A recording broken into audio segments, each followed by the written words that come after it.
Awesome. So today on the show of Diary of SysAdmin, we actually have a recovering SysAdmin.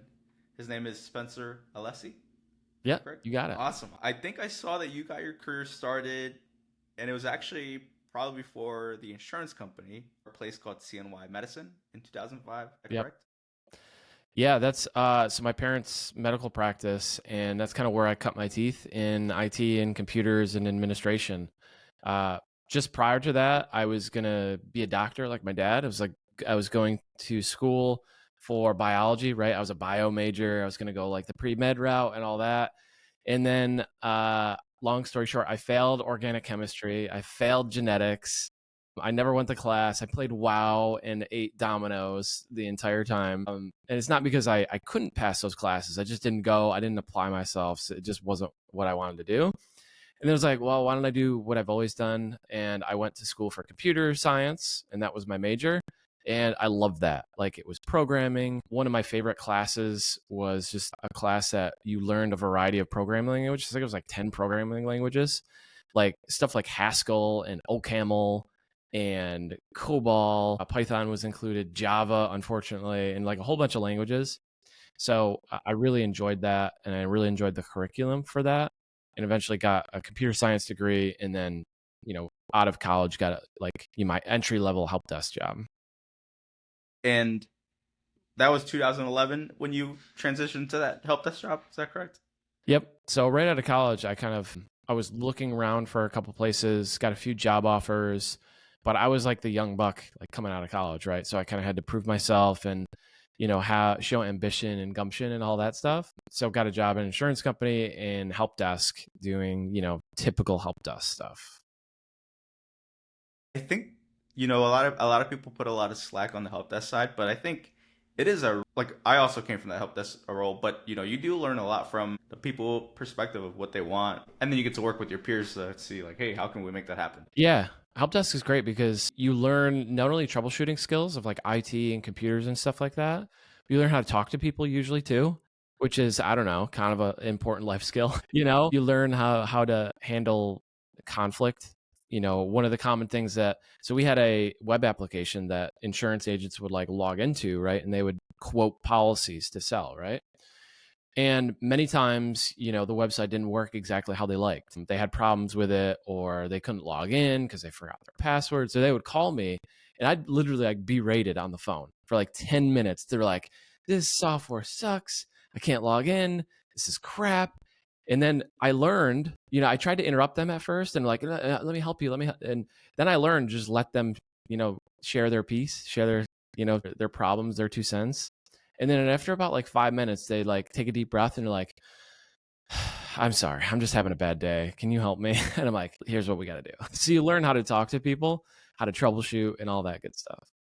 Yeah, absolutely. I think you learn from a perspective of like they're mad at the situation, they're not mad at me. Yeah. So if you can kind of break those two apart, right, then you can Yep. go solve that problem. Yep. Exactly. Unless you start fighting them back, and then they will get mad at you. Which, right, if you can't tell the difference between the two, if you're the help desk person, you're like, hey, screw you, blah blah. Yeah. But starting out is a very jarring experience, right? Because you might not be like prepared for it. And then if you're doing like application support or stuff like that, it's like, whoa, like why is this person so mad? But yeah, you got to like disconnect yourself from the problem in that case. And then how did you start kind of picking up some new pieces to then transition over to a sysadmin? Where was somebody like mentoring you? How Yeah. did you kind of make your route over to that sysadmin side? Yeah. Yeah, so I had this conversation at Hackers Teaching Hackers this year. Somebody asked me a similar question of like, I want to move up in IT. How do I kind of progress in my career in IT? I was fortunate, and my advice is to find a place where you have good mentorship. So I was fortunate that I had somebody who was already like a 10-year veteran in IT when I joined Help Desk. And he kind of took me under his wing. He's the guy that showed me how to like patch, make my first patch cable, with Ethernet and like the correct, the difference between Blue, the 56AA. green, yellow. Yeah, the difference between 56AA and 56B, the white and orange kind of thing. So he took me under his wing and he kind of mentored me in IT and, systems administration. And he gave me things to kind of test my skills at or kind of improve on, right? So if he needed help upgrading a server or managing something in Active Directory, or one instance was we were upgrading a SAN, right? And we needed help kind of like working on that project. Having a mentor that can give you like little projects like that are stepping stones to things. So you're not just like, here, take this SAN project, like upgrade our SAN, which is kind of like a critical thing, right? If you're all on-prem, you probably don't want somebody new doing that completely, but you can give them parts of the task. So that's what was really great. Was I had this mentor, Henry, who was super awesome and taught me a lot and kind of brought me under his wing and gave me little projects to work on and helped me kind of learn kind of the sysadmin skills in that way. So that was really helpful and something I recommend people who are in similar situations look for that mentorship. And if you don't have it at your current firm or current organization, you either go out and look for another job or try to find people online that can help mentor you in kind of similar ways. Was there anything in that time period that really stuck out to you? Like, man, I really like this portion of sysadmin. Maybe I can make something of it. What maybe like, I think you're pretty big in Active Directory. But was there things that like that you were taking on that you were like, man, I really like this portion? Yeah, so it's interesting you say that because one of the things, and this is going to be like kind of shocking for people to hear, but one of the things I really enjoyed was managing the antivirus. Now, managing the antivirus back in the day was like deplorable. We had McAfee at the time, and we had something called ePolicy Orchestrator. So if anybody is listening has used it or heard of it, it's a nightmare. It's like group policy, but terrible. Like it was really bad. But I enjoyed the kind of like the configuration and the management aspects of it and kind of fine tuning that and getting it deployed out to all of our systems. Another thing I think I naturally gravitated towards was Active Directory, group policy, and even things like automating some of our deployment, like software deployments or troubleshooting. So one of the things I did is I used PDQ deploy and PDQ inventory, and I would have specific like inventory buckets, I forget what they call them, for specific things. So if a machine ends up getting like, if a machine ends up missing some registry settings that we're supposed to be sending out as part of our golden image or whatever, I had an inventory bucket in PDQ inventory to identify those hosts that had that missing registry key or whatever, and then I have a deployment task to automatically deploy that out. So I set up some really cool like automations, if you will. So that was another part that was really cool about IT is kind of automating configuration drift or fixing the configuration drift through some of the automation tools that we had. So that was a really another cool thing for me. But like you said, I'm an Active Directory guy. Group policy, I very much cut my teeth on that. It's where I spent a lot of my time kind of learning and playing and kind of administering. So I'm very comfortable in that, and I really enjoy messing with Active Directory, tweaking, breaking it, finding the flaws and all that. And what were some ways you were learning more about Active Directory during that time? Were you reading like blogs? Were you watching videos? How were you getting your knowledge for Active Directory and Yeah, some of it's a that good automation? Yeah, that's a good question. So on the PDQ side of things, they had some really good resources on their websites and blogs and stuff like that. For Active Directory, one of my favorite sites is adsecurity.org, which is run by Sean Metcalf. Anybody who's in Active Directory in that world or AD security has probably heard of adsecurity.org. It's like the Mount Rushmore of AD security. It's just the de facto standard. There's so many great articles that Sean has written on that blog and resources that he's provided. So that was a really good one. And honestly, YouTube. YouTube and Google at the time, we back in the day, we didn't have AI. It's funny we can say that now, and it's only been like 10 years. But yeah, seriously, Google, YouTube, kind of using teammates and mentors. And one other thing that was really helpful was having a sandbox. So as part of our disaster recovery plan or program, we had like a dedicated sandbox. It was a smaller, stripped down version of our production environment. So we had tapes at the time, and we would like take our backup tapes and deploy our DR infrastructure to this little sandbox, and we'd get to play around with our pretty much real environment.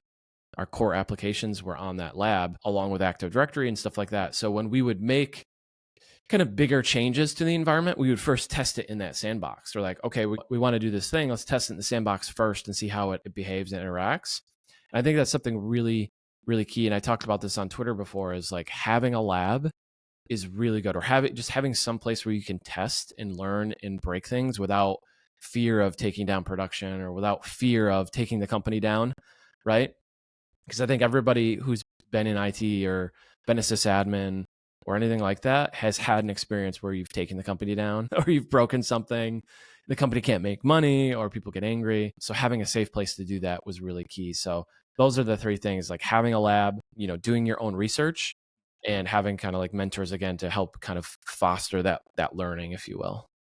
Those are definitely great points. And right, I think the lab one is so important.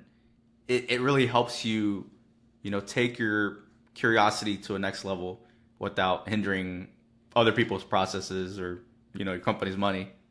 Yeah, and depending on the size of your organization, you might not be able to replicate your entire environment in a lab.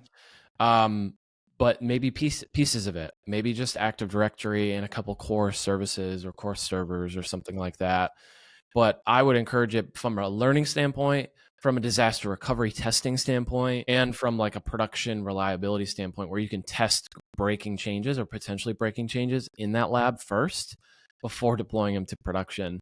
I didn't know it at the time of how impactful that was. And then I got into security and I'm like, this is brilliant. Not only like to test, security vulnerabilities, which I did also. I remember was it MS 17 010 maybe? I forget what it was. I forget what exact. It was MS 17, I think 010, something like that. I think that's what it was.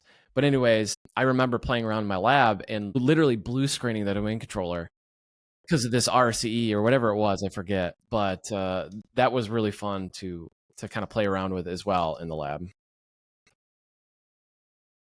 And were there any like projects around that time or maybe yeah, let's say projects that stuck out to you that you were like, man, I'm really glad that, we got this done because maybe it was a great learning opportunity. Yeah. So there's a couple things that come to mind. One is DR testing. So DR testing is one of the things that, from an IT standpoint, right, a sysadmin standpoint, doing a disaster recovery test will teach you a metric ton about your environment, I think. And that's because when you recover your systems, it's not like you're deploying new images, right? Like you're not starting fresh. You're literally taking, the puzzle pieces and trying to put them together, but kind of like some of them are already together, not necessarily a great analogy, but the DR testing from an IT security and kind of production reliability standpoint was really an important lesson or kind of learning process for me. We got to learn not only how those systems are going to kind of behave when we do have to go to recovery, but also what process or what order of operations we need to recover, right? Because if you bring up a web app server, but there's no database behind it, like it's not going to work. So you have to bring these up in a certain order, right? There's a certain order that makes sense to bring things up, especially when you consider the business. If you have 4 or 5 core applications, which one do you bring up first? Do you bring up the phone system? Do you bring up like the core, back end and the database server and the web app server? And there's the technical aspects of it. And then there's the procedural communication aspects of it. Like if we are in a recovery situation, there's probably going to be some communication that has to happen. So who do we communicate to? Is this a situation where the building is on fire and we can't physically be in this location? Now we have to recover at a completely different location. So I think going through a disaster recovery test is a really, really good way to learn. And a really good way to test your recovery process, test your skills, and test your understanding of your environment. And by doing so, I do believe you learn a ton about your environment. You learn a ton about your applications, what your requirements are. There might be software that is installed on a machine that when you restore it gets broken, and you need to reinstall that software. So you have to have that software to begin with. So there's a lot of things that, DR testing really tests you on and you learn.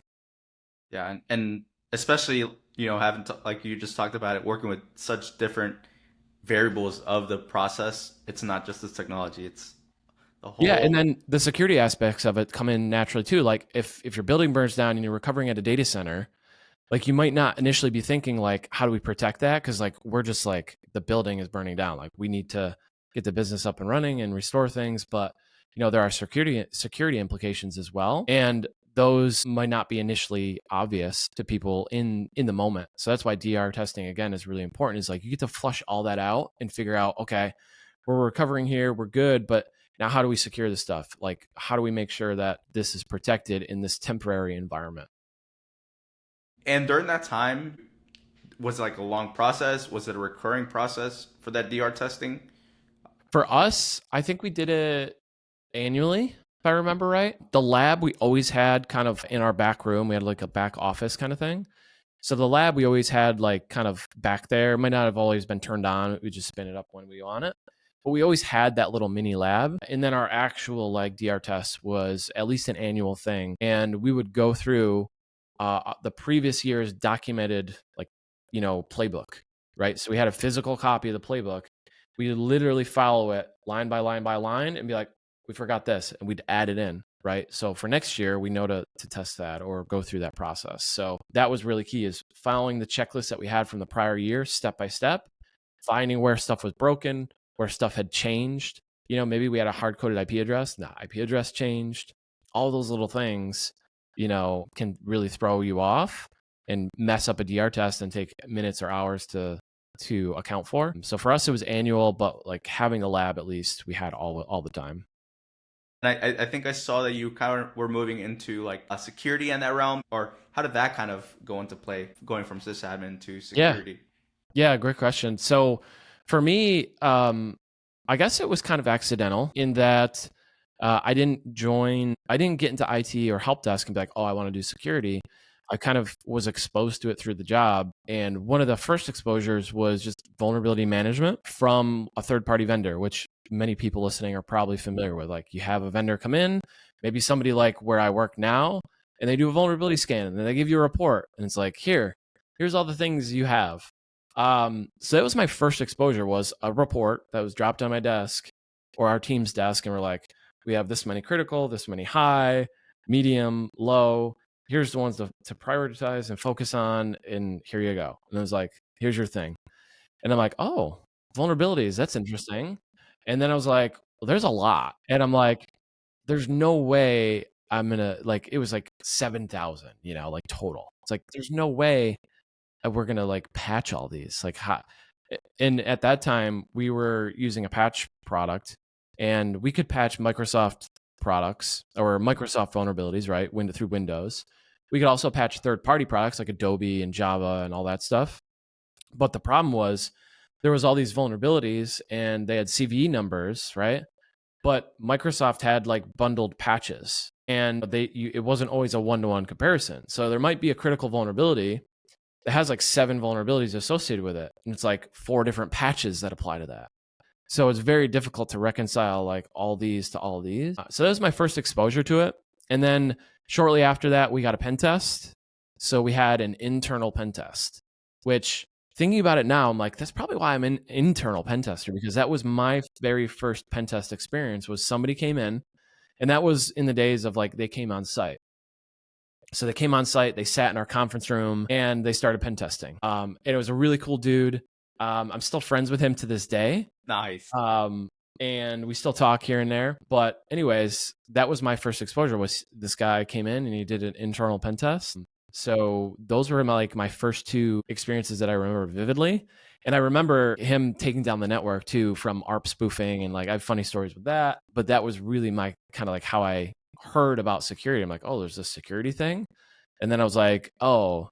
And then you once your eyes are open to something, oh, it's like the red car theory. I forget what it's called, Bader Madoff or whatever the theory. It's like once you are like looking for a red car or a red Mustang, right? You always see the red Mustang everywhere. So once my eyes were open to security and vulnerabilities, it's like, there's vulnerabilities everywhere. That meme, like Oprah, like, you get a vulnerability, you get a vulnerability. So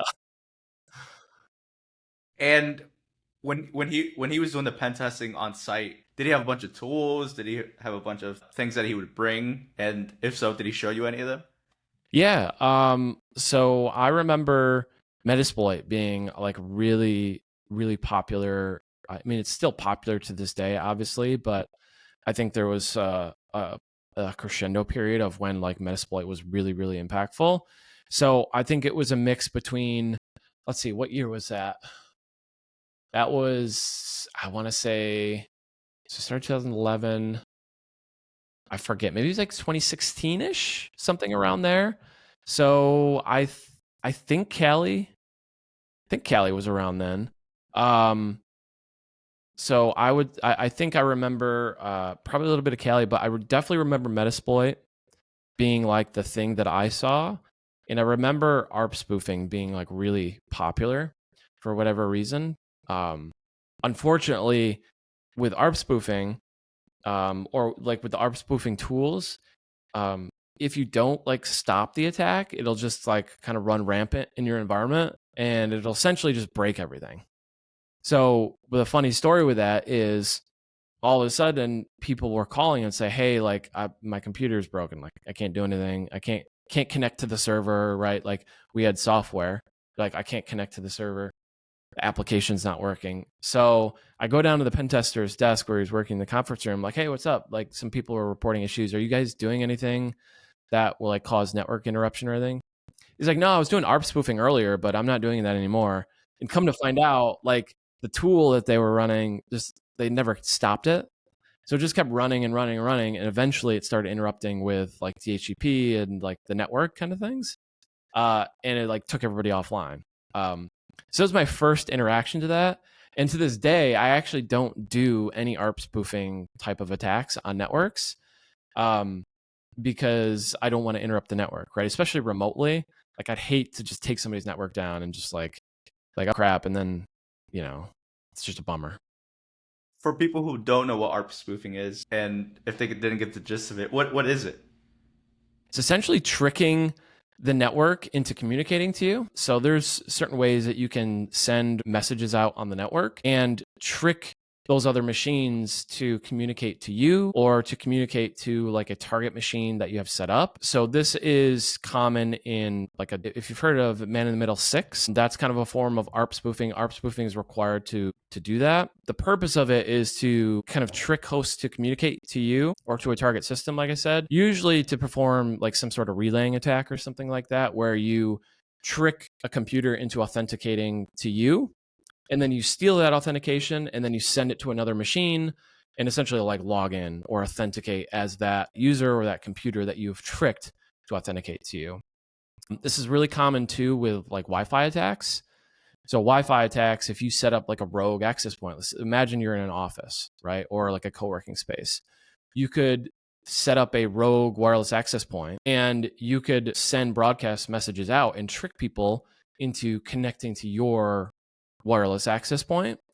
And then from there, if they're using like a corporate password or something like that to log into the Wi-Fi, you could take those you could do a packet capture, right? And take those handshakes, they're called, and potentially crack those. And then, potentially get the plain text passwords that they're using for either the Wi-Fi network that they're originally connecting to or their, username and password. So that's kind of the purpose of those kinds of attacks. I'm gonna take a career pivot. I Yeah. think I saw that you were a photographer and also an esports podcaster. Yeah. So a couple of my passions. So my brother and his wife have always been like really big into photography since I was a kid, and I had always been kind of interested in art in that way. A lot of the stuff that I like enjoying, personally from photography is landscape photography, like mountains and forests and like cool stuff like that.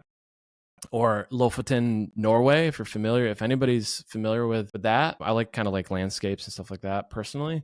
But yeah, I did a short stint as like a photographer doing probably the worst thing you can possibly do from a stress and anxiety standpoint, which is weddings. So engagements and weddings. And for anybody that's gone to a wedding or maybe been in a wedding party or had some insight into planning a wedding or participating in a wedding, it's very stressful. And it's very stressful when you're trying to capture the moments for somebody's day, right? That's their special day. They do it once in their life, most people, or maybe, whatever. And if you miss the shot, right, or if you don't capture certain moments, it's like they get mad, and it's like rightfully so. So it was very stressful, and I don't regret doing it, but there was parts that were enjoyable and like a lot of art, and there was a lot of passion involved in that. to capture those moments for people, and it's a very special, intimate kind of occasion. So it was very fun. It was very rewarding. I didn't do it very long, but I did learn a lot of lessons from it. Particularly that I don't want to be a professional photographer my whole life. So I made a little bit of a pivot, and it was more of a side hustle thing. It was kind of like a hobby interest thing. It was like, oh, can I make some money doing this and experiment with it? And I'm kind of a little bit entrepreneurial myself. So it was like kind of my way to flex some of those muscles. But then the esports thing, again, kind of a passion. I've always been a gamer like my whole life. I grew up kind of playing video games. One of the first ones that I've kind of played competitively was Halo. So have you played Halo before? Yeah. So you remember Classic Edition, like the very first Halo? Yes. So my friends and I, instead of like going out and like, you know, raising heck in the neighborhood or whatever, we'd all go to my friend's house and we'd play 8-on-8 capture the flag. Holy We'd have cow. a bunch of guys in this room, a bunch of guys in this room, and we'd connect them together, and we have huge 8-on-8 capture the flag battles. I remember this one time, my friend and I, we were snipers. Like we were the snipers of the group, and we were like battling on the Sidewinder map. So for anyone who doesn't know, Sidewinder is like a horseshoe, and there's like a mountain on like a cliff on one end and a cliff on the other end, kind of like symmetrically laid out. So we were like dodging and like juking and like shooting each other across the map. And then all of a sudden I jump up above this rock and I shoot him and take him out. And then everybody stopped. There was like a pause, and everyone was like, and it was like, you can jump and shoot accurately. And that was the first time in Halo. I was like, like, it was like groundbreaking to us. And that like revolutionized our game, like our Halo game. So, anyways, Halo was a big part of my life. Counter-Strike, if anybody's familiar, 1.6, Source. Counter-Strike was a big aspect of my life. And I really enjoyed the competitive aspects of esports. So I was like, oh, maybe I'll interview people from the esports industry. And my big plan was like, I'm going to build a big media company, esports media company, and I'm going to go to all these events, go to like DreamHack and all these Counter-Strike events and like interview people. And I still think that would be really awesome. But I kind of burnt myself out doing it so much and like doing it all myself and doing like a new episode every week and interviewing guests and scheduling the guests and all that. It was like a ton of work on top of an already busy schedule and a growing family. It was just like, it was exhausting, and I could probably do things better now, but that was a really fun experience. I got to meet a lot of cool people as part of that. But yeah, that's kind of where I learned some of my podcasting chops, if you will.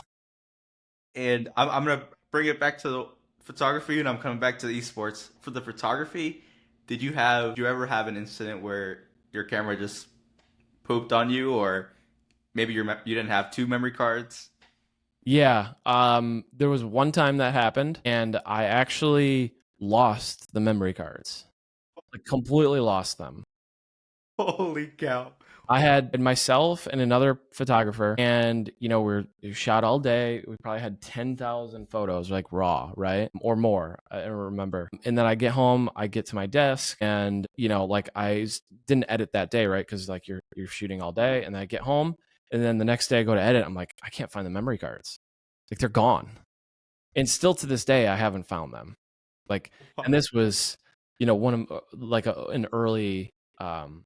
One of my early engagements that I did. So it was many years ago, but I ended up just losing the memory cards. I refunded all the money to the client, and I'm like, you know, I felt absolutely horrible, right? Because like completely missed an entire day of someone's you know moment, right? So it was devastating, and that was partly contributed to like me stepping away from doing it like that full time or part time rather. But yeah, I actually lost a whole set of memory cards. So talk about devastatingly hurtful mistake. This is probably the worst you can do. But I mean, it's probably gonna happen. It's like likely to happen, not likely to happen. But scenarios like that are real, and you just kind of learn from them and Yep. tape Yeah, it up was your memory cards.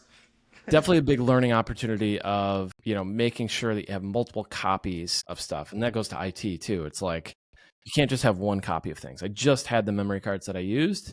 I didn't do a good job managing those resources like IT, right? If you don't have three backups, like the 3-2-1 strategy, three backups, two different mediums, one offsite.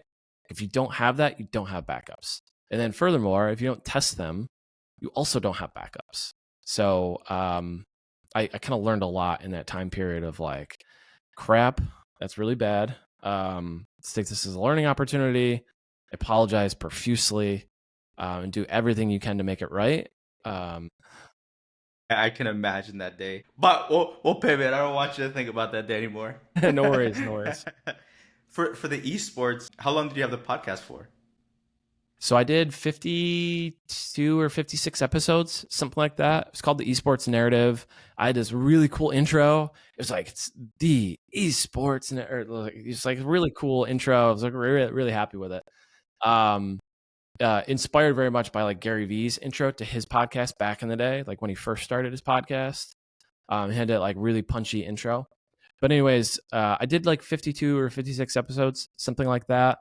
But it was in a very short time period. When I launched, my launch strategy was to have, I think, 5 podcasts ready to go. So I got 5 podcasts ready to go, and I did one every day for like 5 days or a week or something like that. And then I did one a week after that for like 56 episodes, something like that. And I interviewed people from like the fighting game scene, from like local people to me in New York State, to like really like big professionals in the scene, and everybody kind of in between. But yeah, I did about 52 or 56 episodes, I think, if I remember right. Were there any episodes that stick out to you? There was an episode that I did that I didn't release. So that's probably the biggest one.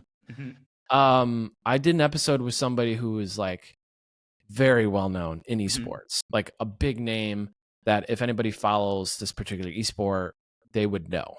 Right. And I'm not going to share who it is because I don't want to, throw shade too much. But I did this episode and I had some technical complications with like recording and like setting it all up, because when you're first doing this, like you're still figuring it out. You're kind of like building and playing while you're flying it. So I had some technical difficulties and stuff like that. And the person was belligerently mean and disrespectful. Belligerently, while I'm trying to like set this interview up and like fix the technical issues, and I'm like apologizing, and like they're just already nervous, bullying me mean, and I'm like, wow, I can't believe, like, it's just like I just couldn't believe it. So I never released. I recorded the interview because I said it would. I recorded the interview, and I never released it. I just deleted it. So I deleted it from my life. Like, no, I'm not even gonna like do this because I didn't emotionally support like that kind of thing. And I didn't want to advocate for somebody like that. So that was one that sticks out to me for sure. But other more enjoyable ones were, I interviewed a guy from the fighting scene, James Chen, super passionate dude about fighting games. He's been in the fighting games industry like forever. And it was just super fun to talk to somebody who was just so incredibly passionate about their work. And it like he exuded it and everything, like super friendly guy, super passionate about, the fighting game industry and the scene, super knowledgeable. He's like a big commentator in the scene, super knowledgeable about the industry and the people who are in the, at the time were kind of like the top people and kind of the scene as a whole. So those were some of the ones that stand out to me. It's super fun to get to talk to people who are like really jazzed up and passionate about what they do. So I try to take that myself and be passionate about what I do as well, because I really do enjoy this and really am passionate about security and IT, systems administration, and particularly helping sysadmins. Like that's why I make the content that I make. It's the main driver for a lot of the public stuff I do, is to help myself 10 years ago, help the person I was, and maybe help some people along the way. Absolutely. Yeah. And kind of to that point, I think, you're also creating content now, and you create a lot of it. And I think it's great. Appreciate it. What is your cadence now? Is it just like whenever? Is it like, are you on a scheduled cadence, or are you just letting it roll? There are certain so I try to post. My benchmark is like post as much as possible. Mm-hmm. Understandably, I've had to like curb that a little bit, because I'll go through seasons where I will post 10 times a day on X. I'll post like 5 times a day on LinkedIn, but that takes an incredible amount of time to even if you're just documenting it, let alone like come up with ideas and create. So I do try to post a minimum amount on social media. So on X, I try to post 4 times a day. And on LinkedIn, I try to post once a day. I also experiment quite a bit. So I was posting 3 times a day on LinkedIn, and I noticed my reach wasn't necessarily increasing. Then I went down to 1 post a day and my reach increased. And the reason is because I spent more time making a better post for LinkedIn once a day than I did making 3 posts a day. So I was spending more time making a more quality post, and that tends to do better because LinkedIn has a long shelf life for the content. If you never logged into LinkedIn, like you see a post from like a week ago, it's like, holy cow. Whereas if you log into X, like if you see something from 19 hours ago, that's like a really high performing post. And you usually don't see things from multiple days ago.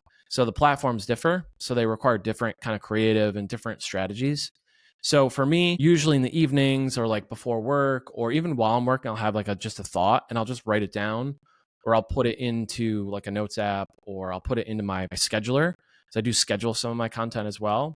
I'll write it down as an idea or just write the whole thing and then schedule it out. So part of the content creation for me is ad hoc, like in the moment. Maybe I'm in a pen test and I'm like, oh, this would be like a really good tweet, or this would be something interesting to share on LinkedIn. So I'll write it down or I'll tweet it out right then.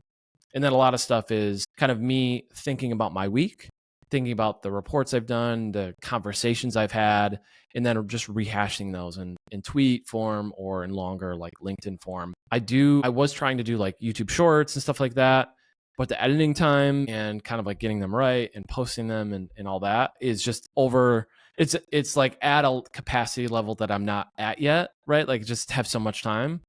Um, and for anybody listening, I have 6 kids. I have a wife. Wow. My kids are in sports. So like the time that I have, I'm Yeah. trying to optimize. Holy cow.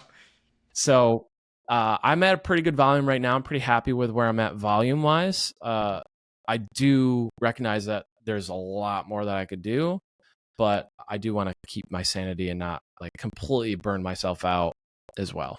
Yeah. Holy cow. I mean, that's impressive, man. I commendable. Hats off to you. Like juggling all those things. Yeah, and the Um, social media is like they're rather quick most of the time. mhm. Um, a little bit more in depth is a newsletter. I try to post on LinkedIn. I'm starting to get my LinkedIn newsletter back going again because there's a lot of good audience there and a lot of people that really enjoy the content there. And I can provide a lot of value there. And there's good engagement there, good people to chat with. And then just a personal newsletter that I have. Like I have an email list and I send a newsletter out. And I usually try to do one. So I call it securing the stack. And it's like one security tip every week. And it's like a step-by-step kind of thing. Like how do you deploy labs, or how do you find credentials in your file shares for sysadmins? Like how do you go doing that? How to set up a GMSA account for a scheduled task. Like I had try to have like one tangible, like, value driven thing in there. And then I'll talk about like some of the news stuff, some of the stuff that's happening in the industry or current events kind of thing. So that also takes quite a bit of time. Maybe I say quite a bit of time, maybe like an hour or two a week to kind of have a thoughtful like post for something, something that I think would be worthwhile to read. And everything that I do, the stuff that I post, I try to make it stuff that I would enjoy reading or stuff that I would get value from or my former self would get value from. And that's kind of how I try to engineer my content is like I will post memes and funny stuff once in a while, but I really do try to like think about what is the value of this post to somebody? Like what is the other person getting out of this post? Is it advice? Is it wisdom? Is it kind of perspective? So that's kind of like my content methodology, like at a super high level. Yeah, and I was actually looking at one of your tweets that really stuck out to me yesterday. Was it was a little bit thought provoking. Was you had asked, or it was something in the realm of like maybe the high vulnerability things aren't. I don't know if I'm stating it correctly, but it's like you know something controversial-ish was like maybe that high CV or something is not the most the highest target thing that you should be focusing on. And somebody mentioned like something about phishing is the highest vulnerability or risk in a current environment. So there was like different, like very engaging audience, and I was like, you know what, that actually makes sense when you think about it. Like, right, maybe you're patching everything, but is that solving everything? Maybe, maybe not. Exactly. That's what I kind of experienced. And going back to one of my, like when I first did vulnerability management, I thought, the critical vulnerabilities were like, you know, business critical, right? And there's a difference between a critical security vulnerability and a critical business risk. And that's what I learned when I started being in charge of security at the insurance company where I worked. Once I got to that point and I had like worked up the ranks and I was in charge of security, I was reporting to the board of directors or our audit committee. I had a VP of IT to report to, and I was the guy. I was in charge of like making sure we were doing security, right? And I learned very quickly that like board of directors, audit committees, they don't care about TLS 1.0. They don't care about open telnet in your environment or whatever else. Like they care about like, are we going to get fined from like because of compliance? Like if we fall out of compliance, if we could get fined, like are we doing the things that are going to prevent us from getting fined? And so we were financial services, so we had to be compliant with PCI and DFS, cyber regulations at the time.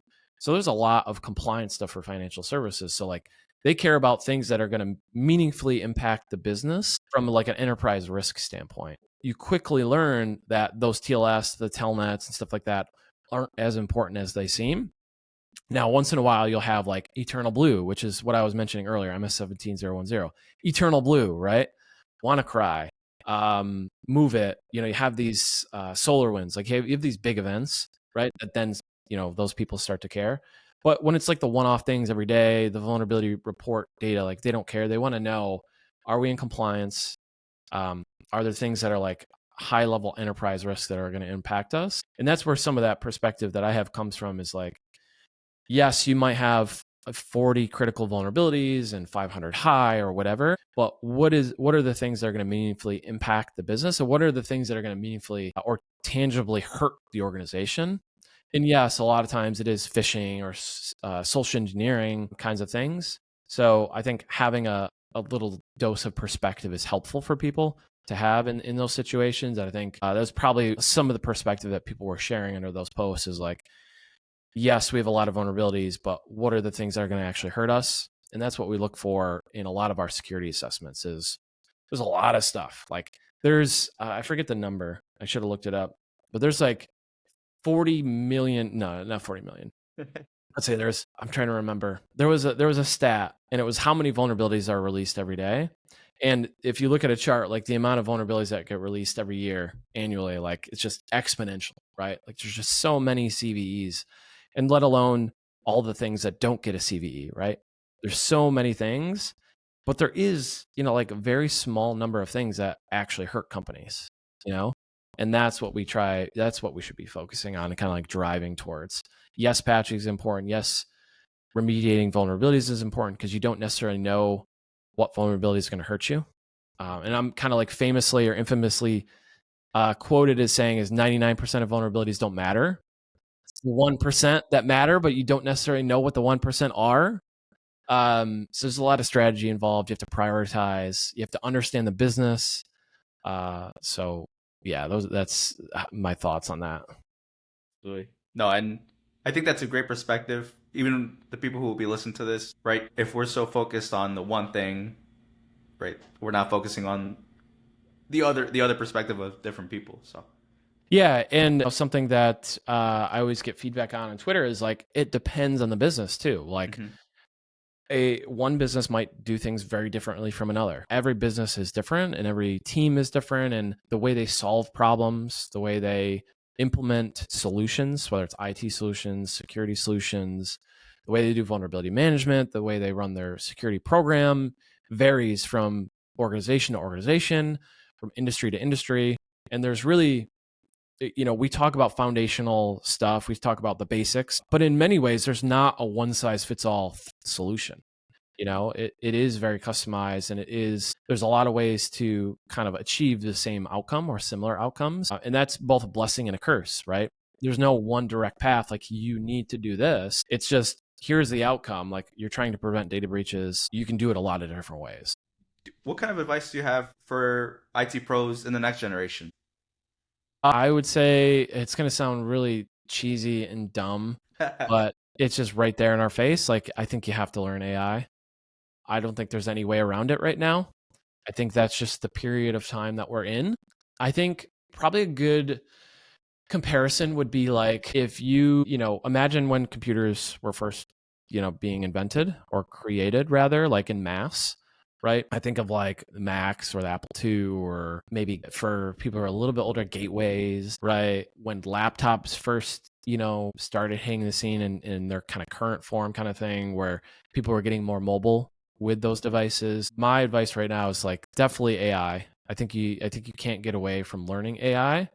I think it just helps with increasing your capability and how strategic or how smart you can think. Because one of the ways I use, just to give a tangible example, is I will give AI my content. So I will tell it what I'm thinking of. Like, I want to make a post that talks about this outcome or this thing, like vulnerability management, for example. Like, I want to talk about vulnerability management. Give me some, or give me some questions that this type of person would likely ask somebody like me, right? Somebody who implements vulnerability management programs or has done it before. Ask me questions that this type of person would ask. So that type of person might be like and you would describe the person. So somebody who's like help desk or kind of entry level sysadmin, they're kind of new to the industry. They want to learn about security. And then I will tell ChatGPT to ask me questions that I can then answer for that person. So it'd be like an interview, right? Like, ChatGPT, interview me about this topic. And then by doing that, I'm not like copying and pasting stuff from ChatGPT to like produce content. I'm trying to think smarter and think about the questions that somebody would ask me. And then my answers to those questions would potentially get turned into content, whether that's a podcast episode, and that's very common, or it would be like posts on social media or things like that. And I would have it ask me things that only I could answer, or ask me things about my background or my experience that, again, only I could answer, or answer from my perspective or my viewpoint.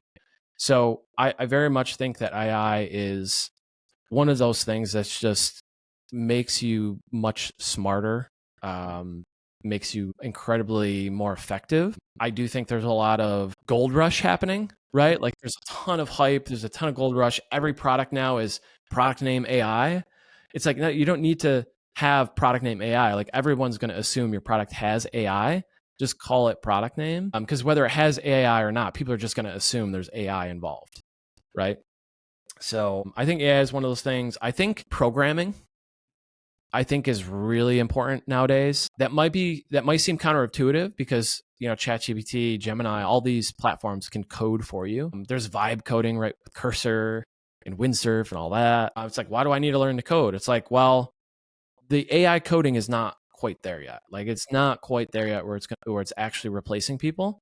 So, and eventually it will be. And if you can build stuff, like if you're a developer, if you're an engineer, you can program, you can code, you can build stuff. I think that's going to be incredibly powerful, because most people are just going to use AI. They're going to use Cursor or whatever to build their thing. And then ultimately it's going to break, or they're not going to know how to add features, or the features that they do add are going to be like riddled with security vulnerabilities. I'll tell you a quick funny story about that. So I was in Cursor. I was like, what's this vibe coding thing? So I was like trying to make something. And it literally put in a remote code execution vulnerability, like right there. It was command execution. Like, I was trying to like just make a web app that runs a vulnerability scan, right? So I ran it locally, like on my machine, and it literally was like injected command execution into like the application. So what that means is like the application can then run commands from the OS. And that's kind of a bad thing, because like it could be abused very easily. And it just threw it in there. It didn't bat an eye. It was like, I wanted to like have a web app, like click a button and it runs a vulnerability scan. That vulnerability scan is like a command that's running on my machine. So it's like, oh, I'll just use the command. It's like, no, no. Being able to program and code, debug code, read code, I think is very key if you want to get into IT security, those kinds of things. So learning AI, learning programming, I think, are two very key skills right now for folks that are kind of just coming in the industry or just kind of pivoting kind of thing. For sure. Um, and I'll kind of pivot again. Who is Spencer beyond the keyboard? What kind of things do you like to do? Yeah, so I mentioned earlier, 6 kids, Yep. wife. What do I do for fun?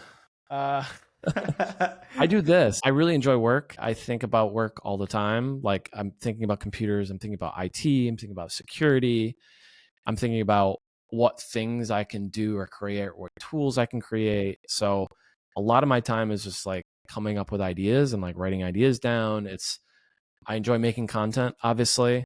So a lot of my spare time is like writing tweets or thinking about content ideas and thinking about how I can provide value to my audience of or like people who like what I post. Outside of that, like outside of work stuff, it's a lot of family stuff, like family time. I coach soccer, coach my kids, sports, do fun stuff like that, hang out with family.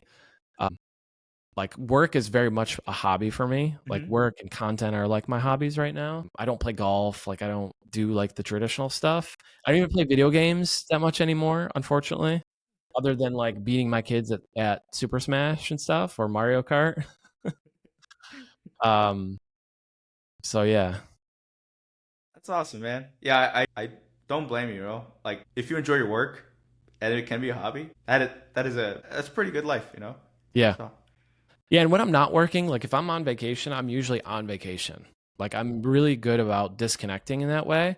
Um, the first couple days of a vacation, like it's hard for me to disconnect because I fall in those natural tendencies, especially if I have my phone. If I have my phone, I'm like I'm just on Twitter and like scrolling and stuff like that.